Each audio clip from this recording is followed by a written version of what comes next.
Welcome to my another mini vlog. এখানে আমরা বেরিয়ে পড়লাম আর এই দেখুন মিফু মুস্কান কিন্তু টাটা বলে দিল আর আমরা পৌঁছে গেলাম একদম গাজলে। আমরা যাচ্ছি মালদা। ওহ, বলতেই ভুলে গেছি, আমরা বিয়ের শপিং করতে যাচ্ছি। এই যে পাত্রপাত্রী কিন্তু বসে আছে।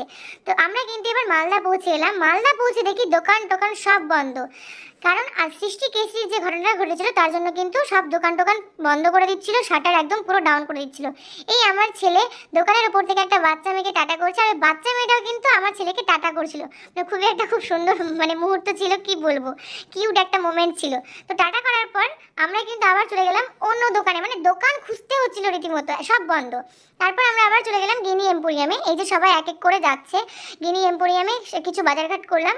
বাজার করার পর কিন্তু আমরা আবার চলে গেলাম কাপড়ের দোকানে। টুকিটাকি যেগুলো কাপড় বাকি ছিল সেগুলো কেনাকাটা করলাম। কেনাকাটার পর এই দেখুন বাড়ি রিটার্ন করার সময় আমাদের টায়ার ব্লাস্ট হয়ে গেছে। টায়ার ঠিক করার পর আমরা কিন্তু আবার গাড়ি ছেড়ে দিলাম বাড়ির উদ্দেশ্যে। তো আজকে মিনি ব্লগটা এখানেই শেষ। টাটা।